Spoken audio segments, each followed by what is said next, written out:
Effective October 1st of 2025, sales tax on commercial leases here in the state of Florida are eliminated. Governor DeSantis just signed into law House Bill 7031, which eliminates, as of October 1st of this year, all sales tax on rents paid for commercial real estate. And the sales tax are eliminated both on the state and county levels. So here in the state of Florida, there was typically a state tax, sales tax imposed on all commercial rents. Most counties in the state of Florida also had a separate additional 1% to 2% sales tax on those rents as well. Both have been eliminated. So if you are a landlord of commercial property here in the state of Florida, you need to make sure that you are updating your rental invoices as of October 1 so that you're not collecting sales tax. If you are a tenant, make sure your landlord is aware of this. And even if you pay your October rent early in the month of September, you still do not need to include sales tax on that rent payment. Hope this helps. Bye. Oh, it is a ghost town. For many along John's Pass, business has been falling short. It's the slowest year we've had since 2020. Spring break really never happened for us. And then the summer swing never happened for us either.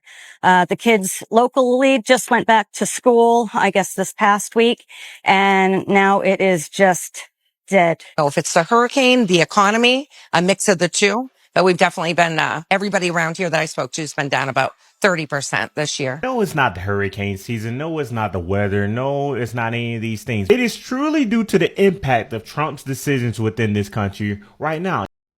Big news for Florida business owners and property investors. Starting October 1st, Florida is officially eliminating the sales tax on commercial leases. Hi, I'm Tashka with eXp Realty here in South Florida, and that means no more 2% sales tax on your office, retail, warehouse, or industrial space. Here's why this matters. Lower leasing costs equals more money back into your business.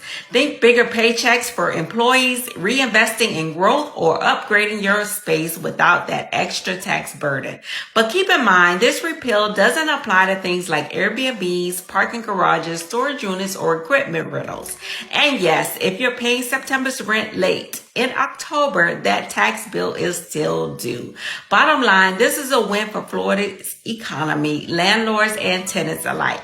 Expect more demand, more opportunities, and a stronger business community. If you're a business owner or investor, now's the time to review your lease and prepare to take advantage of this tax break. As a Canadian entrepreneur, everyone often wonders, how do you get out of Canada when you own a business in Canada? You get out of Canada and you expand your business by your own dreams. Believe in your own dreams. Have a vision. We have an office here in Florida. There's a lot of opportunities if you have the drive and you have the passion and you have the will to want to risk. Risking is important in business because if you don't risk, you don't gain anything. We took the risk about 10 years ago. We opened our first office. We've moved 4 times since. And we're very happy to be in the United States, being based in Miami. I'm Laverne McGee, your Osceola County community correspondent. It's no secret that tourism drives the local economy, but some are concerned that Canadians aren't coming as much as they used to. Experience Kissimmee went up to Canada recently to invite them down. Canada is our #1 international market. DT Minich is the CEO and president of Experience Kissimmee, the corporation that markets Kissimmee and Osceola County all over the world. He just got back from Toronto, where he was promoting the area. Do people in Toronto know what Kissimmee is? They do now. So I was up in Canada doing a lot of media interviews. You know, the Canadians, there's some resistance right now to travel to the U.S. I was up there just reassuring them that, you know, we're Canadian friendly, we want their business.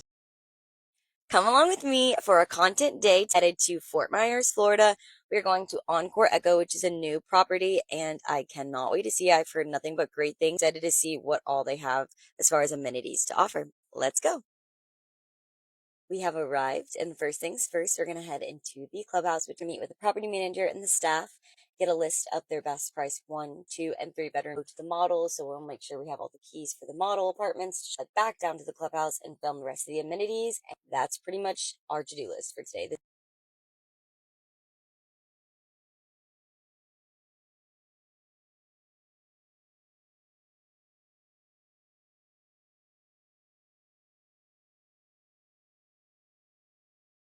I just wrapped up in the model unit, my favorite to film. Their designers just kill it in there, and it's very warm, inviting, and easy to film. Vacant units, on the other hand, can be a little bit difficult to make content for just because there's nothing in the units. We're gonna see what we can do in here, and then after that, head to the 3-bedroom.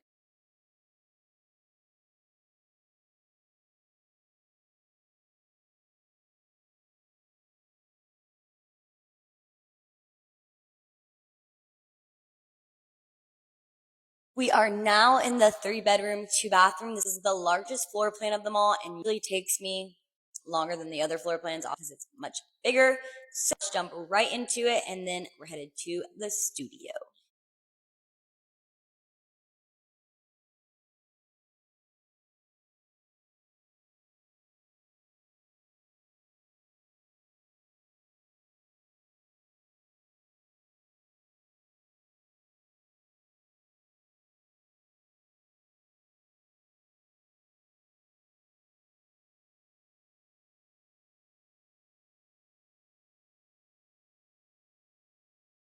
We are wrapping up the day in the studio apartment, which is the smallest, very easy to get your content and get out. We're gonna jump right into it. I need to go get some lunch because I'm starving, and let's go.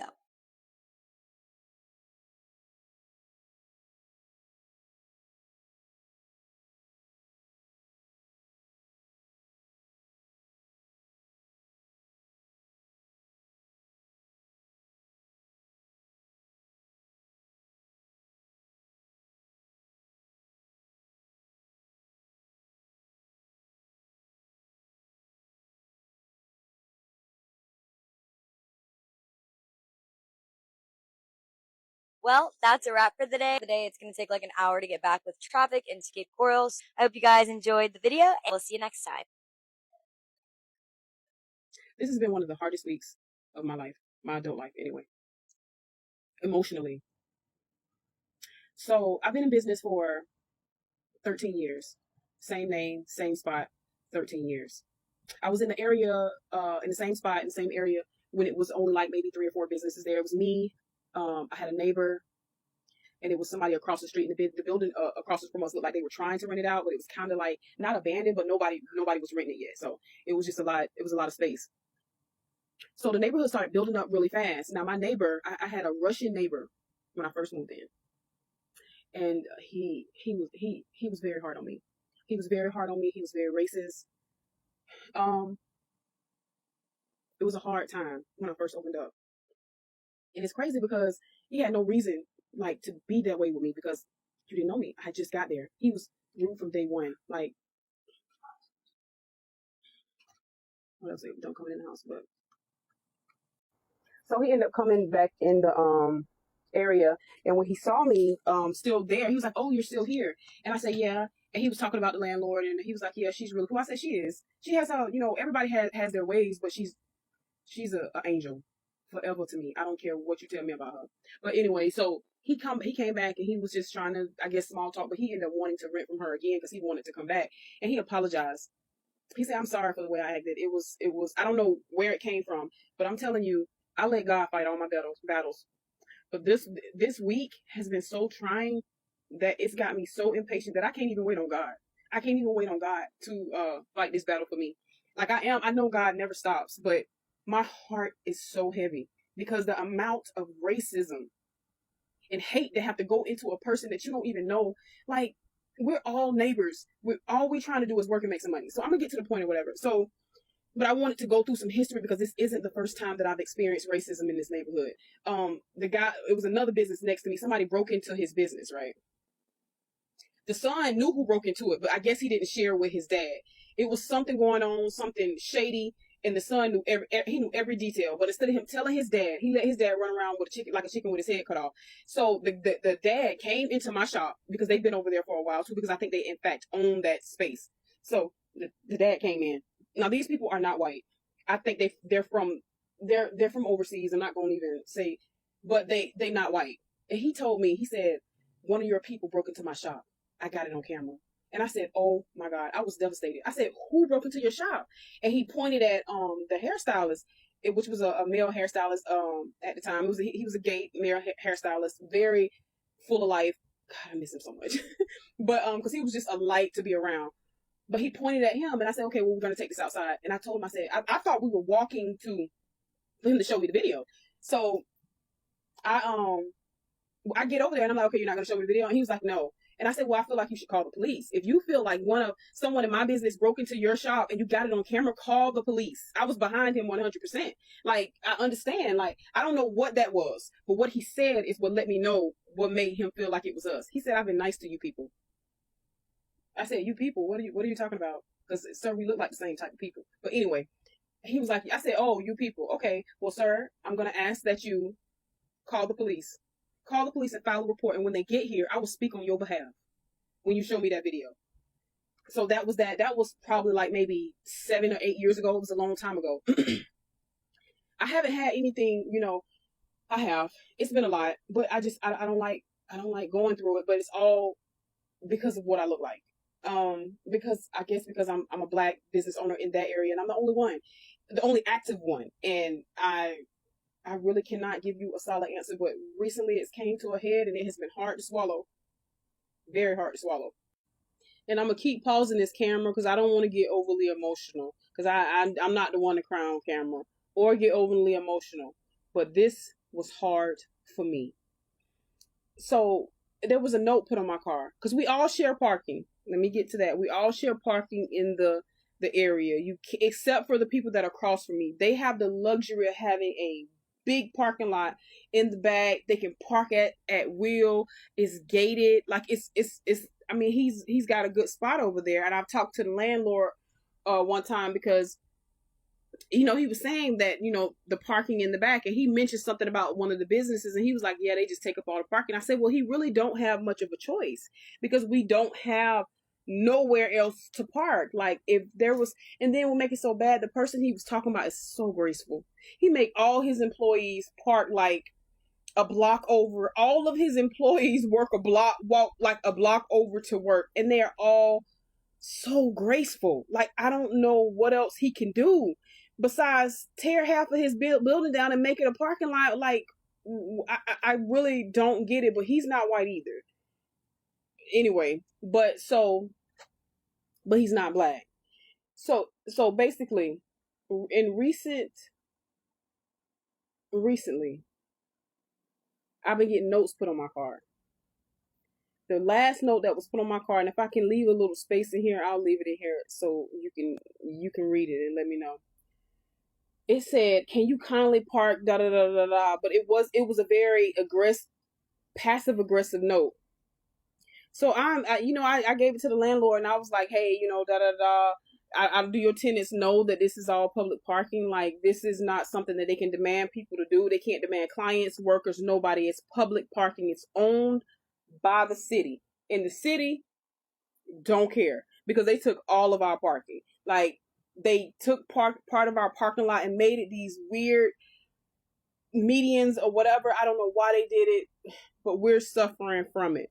So if this gets to Jacksonville, Florida City, please help me, because these people are about to run me into the ground about a parking space. So I come out my salon on Saturday, and I'm just going home, and a guy sneezes. I say, bless you. Very pleasant. Bless you. He said, thank you. I turn around to get in my car, and then I go to close the door, and he's standing right there, right at the door. So I'm like, oh, hey, what's up? And he was like, do you work in the area? And I'm like, yeah, I work across the street. And he was like, well, can you park over there? Because this is our parking for these businesses over there. And I said, all of this is public parking. We're all within steps away from each other. So this parking is for parking over there too, because we're steps away from each other. So basically he was telling me, for one, he followed me to my car, scared the crap out of me. Please don't do that to a woman. Any woman, do not do that. And he's covered in tattoos, even his face. Like, he scared me. So basically, you following me to my car to tell me about a parking space, and then he started getting loud, and I was like, are you okay? I asked him, I was like, are you okay? Because you seem upset about a parking space. And mind you, the landlord told me they have a parking lot the size of Walmart behind them. And so I'm telling him, I'm like, hey, when you have your specials on the 13th, that it all of your clients take up all of the parking spaces and no one complains. No one talks to your landlord. No one will knock on your door and be like, hey, this is an inconvenience for us. You get to have your way. And everybody over here just be trying to make a way to make everybody comfortable. But you following me to my car and telling me that you want me to move, and you didn't put a note on nobody else's car, because all of the workers stand over there. All of them. And I'm the only one that you put a note on. I'm the only one that you followed to my car and approached me. And one of the other business owners tried to help me, and she was like, hey, what are y'all doing? Y'all can't do that to her. Don't do that. That's not right. Don't talk to her like that. And she was just helping me. So, it made me feel seen. She did. But he didn't care, or neither did his wife. His wife was 10 times ruder than him, if that's possible. His wife was like, I don't appreciate you yelling at my husband. I said, this man just scared the crap out of me. And you talking about yelling at him? Your husband followed me to my car, stood in my space, and wouldn't move when I asked him to. Ma'am, please. Hey guys, we're back, and I'm going to be making another crispy cone. So we're going to start out with our traditional cone. Then we're going to go in with our Nutella. Spread it nice and even all the way around. And then for toppings, we chose strawberries and brownies today. So place them at the bottom of the cone. And now we're going to fill it up to the brim.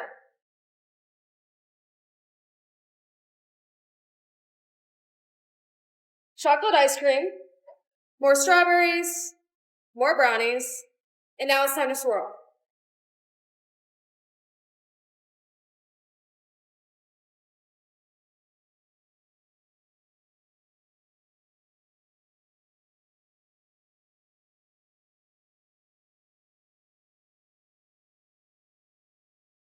Look at that. Now we're going to add strawberries.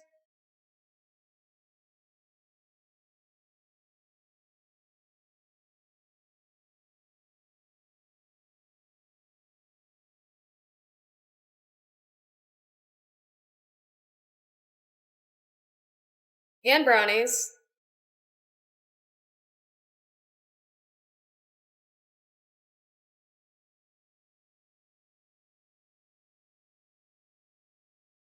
And then on top, we're going to do Nutella.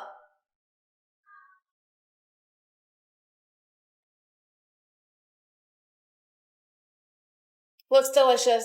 Come get it. If you're moving to Florida, or if you already live here, this is your chance to start your business. There's so many single-family homes and retired people that like to travel and just don't want to do any work. And you can do lawn care, you can do pressure washing, you can do pool, you can do property management. There's so much. So think about it. Elsewhere, there's a sharp decline in international visitors to the U.S., down at least 14% from a year ago. We have tariffs, they've been set, and it's going to make our country very rich. This year, we're down about 29 to 30%. And what are they saying when they cancel? They don't feel safe. They don't feel welcome. Stunning images of near-empty passenger planes are popping up on social media. These international flights have many tourists flying to the USA practically alone. This flight from Toronto to New York is also practically empty. And a flight from Toronto to Fort Myers, row after row of empty seats. America's tourist problem isn't coming. It's here.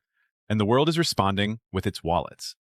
For decades, the United States didn't just attract visitors, it attracted dreams. That magnetic pull, the one that filled planes from Tokyo to London, from Sydney to Sao Paulo, is failing. Not slowly, not quietly, but in real time, with consequences nobody in Washington seems to grasp yet. Here's what makes this crisis unprecedented. The United States is now the only major economy among 184 countries forecast to experience declining international visitor spending in 2025. Let that sink in. Every other major destination is growing. America is shrinking. The numbers paint a catastrophic picture. After recovering to 72.4 million international visitors in 2024, almost back to pre-pandemic levels, everything reversed. March 2025 saw arrivals plummet 14% year over year. Western Europe, our biggest spender market, dropped 17.2%. Germany alone fell 28%. The projection? Hey everybody, my name is Damien. This is my new barbershop. We are located right in the heart of Cape Coral off Del Prado Boulevard, next to the beautiful El Mambo Cuban restaurant. Let me show you inside. So, 3 days ago, I closed on this place. Already have the whole barbershop stripped down. New color, new look will be done by tomorrow. Okay, you take a look up here. Brand new LED lighting setup. Everything here will be gone. Okay. Brand new barber stations. Mirrors need to be placed on top here. Let me show you my favorite part of the barbershop. This section here was never utilized.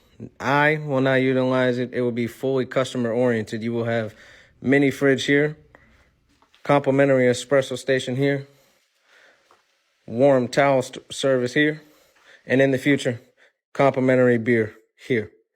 Ladies, if you're here, follow me right this way. Just jump into my imagination real quick. Back here, you will have two things. Nail salon / hair salon. 7-foot mirror here. 7-foot mirror here. You will have hair washing station. Pedicure chair here. Hair will be done here. Nails. Foldable table. Come out here. Okay. Everything in here will be completely redone. A little bit about myself. I'm a family man. I love Jesus Christ, and I love the locals here in Florida. This location has been here 15 plus years, and 100% of my attention is catering to you guys. All right, so please drop a follow and wait to see the restoration of this place. I haven't posted because I've just been so beat and dealing with all this stuff from my parents' house. Friday was crazy. It was just city back and forth, pay this permit, pay this fee. And it was just, my goal in life was to get that house, get the keys delivered to them on Friday. I also learned something. So when I bought this house here that I live in, my house, it's an older home, and I completely gutted the entire house, tore down walls. Ripped out the entire kitchen, the bathrooms, and all kinds of stuff, and remodeled the whole thing. I GC'd the whole job. So basically, I managed the whole job. And then I had a bunch of subcontractors come in, and honestly, it was so much fun. And then after doing all this stuff in my parents' house, even though it's a lot of work and it's very hectic, I feel like it's kind of my calling. Restaurants and some construction stuff. We've done some stuff in the past, restaurant related, but as far as residential, I feel like that's something I want to get more into.